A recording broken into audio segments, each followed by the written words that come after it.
Hello viewers, welcome to real blogger Soumi চ্যানেলে। তোমাদের জানাই সবাইকে ওয়েলকাম আর অনেক অনেক ভালোবাসা দিয়ে আজকের ব্লগটা স্টার্ট করছি।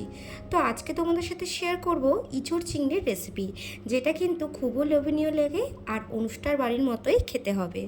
তো চলো বানিয়ে নেওয়া যাক। তো এখানে আমি 500 গ্রামের মতো ইঁচড় নিয়েছি আর ইঁচড়টাকে কিউব কিউব করে কেটে নিয়েছি। তারপরে এখানে আমি ইঁচড়টাকে সেদ্ধ হতে দেব। আমি এখানে হাফ সেদ্ধ করব, পুরোটা কিন্তু সেদ্ধ করব না। তো ভালো করে নুন দিয়ে আমি 5 থেকে 10 মিনিটের মতো ইঁচড়টাকে বয়েল করে নেব। আর এখানে আমি 250 মতো চিংড়ি মাছ নিয়েছি। চিংড়ি মাছটাকে ভালো করে ধুয়ে নিয়ে নুন হলুদ মাখিয়ে নিয়েছি এবং আমি এখানে তেল বসিয়ে দিয়েছি।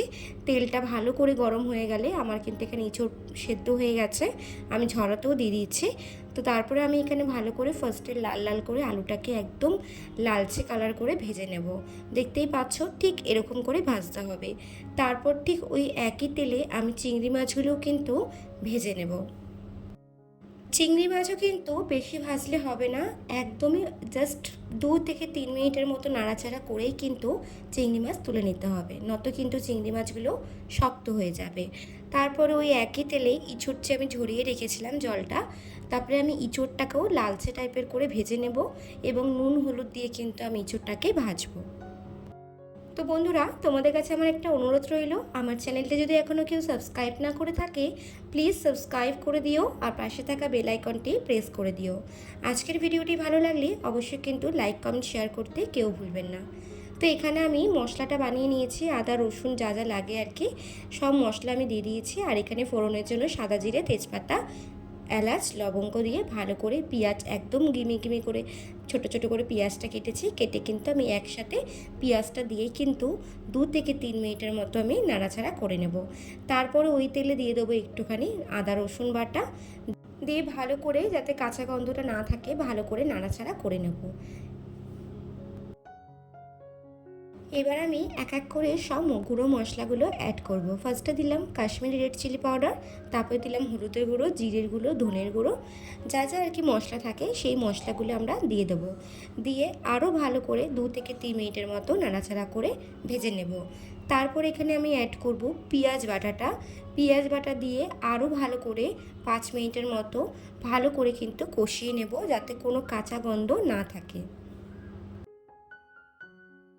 আমার মশলাটা কিন্তু এখানে প্রায় হয়ে এসছে, আস্তে আস্তে কিন্তু তেলও ছাড়ছে। ঠিক যখনই মশলাটা তেল ছেড়ে আসবে তখন দিয়ে দেবো এখানে টমেটো বাটা।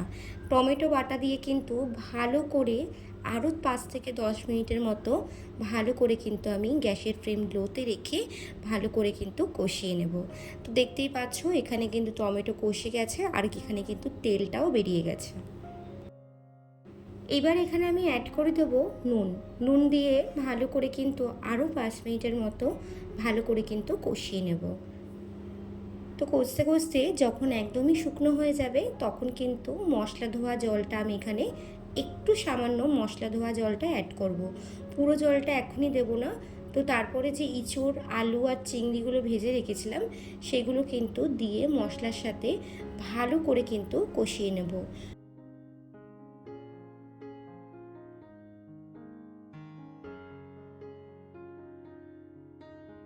তো এখানে আমার প্রায় কষানো হয়ে গেছে, দেখতেই পাচ্ছ কালারটা খুব সুন্দর এসছে। তো তারপরে এখানে আমি অ্যাড করলাম 2 কাপের মতো গরম জল। এখানে গরম জলটাই অ্যাড করা সবসময় ভালো, নয়তো কিন্তু রান্নার টেস্টটা নষ্ট হয়ে যায়। তো আমি এখানে 2 কাপের মতো গরম জল অ্যাড করেছি। তারপরে এর মধ্যে আমি দিয়ে দেবো ভাজা চিংড়ি মাছগুলো। প্রথমে আমি ইঁচড় আর আলুগুলো দিয়েছিলাম আর জল দেওয়ার পরে এখানে আমি চিংড়ি মাছগুলো দিয়েছি। তো চিংড়ি মাছটা দেওয়ার পরে ভালো করে কিন্তু নাড়াচাড়া করে দিয়ে আমি এখানে একটু গরম মশলা অ্যাড করলাম আর 1 চামচ ঘি অ্যাড করলাম। এতে কিন্তু স্বাদ আরও বেড়ে যায়, ঠিক অনুষ্ঠান বাড়ির মতোই কিন্তু খেতে হয়েছিল। তো তারপরে দেখো আরও এখানে 2 থেকে 3 মিনিটের মতো ফুটতে দেব। তো এখানে আমার এখন ইঁচড় রেডি হয়ে গেছে। তো ভালো লাগলে লাইক কমেন্ট শেয়ার করতে কিন্তু কেউ ভুলো না আর সাবস্ক্রাইব করতে কিন্তু অবশ্যই ভুলো না। Thanks for watching my video.